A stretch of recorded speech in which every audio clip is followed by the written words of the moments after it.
முதல் வாசகம். எண்ணற்ற நாடுகளுக்கு நீ தந்தையாவாய். தொடக்க நூலிலிருந்து வாசகம். அதிகாரம் 17 இறைவசனங்கள் 3 முதல் 9 முடிய. அந்நாள்களில் ஆபிராம் பணிந்து வணங்க கடவுள் அவரிடம் கூறியது, உன்னுடன் நான் செய்து கொள்ளும் உடன்படிக்கை இதுவே.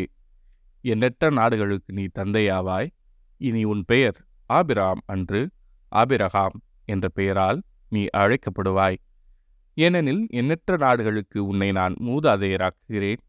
மிக பெருமளவில் உன்னை பழுகச் செய்வேன். உன்னிடமிருந்து நாடுகளை உண்டாக்குவேன். உன்னிடமிருந்து அரசர்கள் தோன்றுவர். தலைமுறை தலைமுறையாக உன்னுடனும் உனக்கு பின்வரும் உன் வழிமரபினருடனும் என்றுமுள்ள உடன்படிக்கையை நான் நிலைநாட்டுவேன்.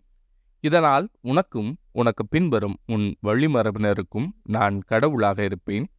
நீ தங்கியிருக்கும் நாட்டையும் கானான் நாடு முழுவதையும் என்றுமுள்ள உரிமை சொத்தாக உனக்கும் உனக்கு பின் உன் வழிமரபினருக்கும் வழங்குவேன். நான் அவர்களுக்கு கடவுளாக இருப்பேன் என்றார். மீண்டும் கடவுள் ஆபிரகாமிடம், நீயும் தலைமுறை தோறும் உனக்கு பின்வரும் உன் வழிமரபினரும் என் உடன்படிக்கையை கடைப்பிடிக்க வேண்டும் என்றார். இது ஆண்டவரின் அருள்வாக்கு. இறைவா, உமக்கு நன்றி. பதிலுரை பாடல். ஆண்டவர் தமது உடன்படிக்கையை என்றென்றும் நினைவில் கொள்கின்றார். ஆண்டவரையும் அவரது ஆற்றலையும் தேடுங்கள். அவரது திருமுகத்தை இடையராது நாடுங்கள். அவர் செய்த வியத்தகு செயல்களை நினைவு கூறுங்கள். அவர் தம் அருஞ்செயல்களையும் அவரது வாய்மொழிந்த நீதி தீர்ப்புகளையும் நினைவில் கொள்ளுங்கள். ஆண்டவர் தமது உடன்படிக்கையை என்றென்றும் நினைவில் கொள்கின்றார். அவரின் ஊழியராம் ஆபிரகாமின் வழிமரபே, அவர் தேர்ந்து கொண்ட யாக்கோபின் பிள்ளைகளே. அவரே நம் கடவுளாகிய ஆண்டவர். அவரின் நீதி தீர்ப்புகள் உலகம் அனைத்திற்கும் உரியன. ஆண்டவர் தமது உடன்படிக்கையை என்றென்றும் நினைவில் கொள்கின்றார்.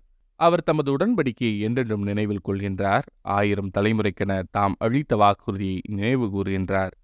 ஆபிரகாமுடன் தாம் செய்து கொண்ட உடன்படிக்கையையும் ஈசாக்குக்கு தாம் ஆணையிட்டு கூறியதையும் அவர் நினைவில் கொண்டுள்ளார். ஆண்டவர் தமது உடன்படிக்கையை என்றென்றும் நினைவில் கொள்கின்றார். நற்செய்தி வாசகம். உங்கள் தந்தை ஆபிரகாம் நான் வரும் காலத்தை காண முடியும் என்பதை முன்னிட்டு பேருவகை கொண்டார். யோவான் எழுதிய தூய நற்செய்தியிலிருந்து வாசகம். அதிகாரம் 8 இறைவசனங்கள் 51 முதல் 59 முடிய. அக்காலத்தில் இயேசு யூதர்களிடம், என் வார்த்தையை கடைப்பிடிப்போர் என்றுமே சாக மாட்டார்கள் என உறுதியாக உங்களுக்கு சொல்கிறேன் என்றார்.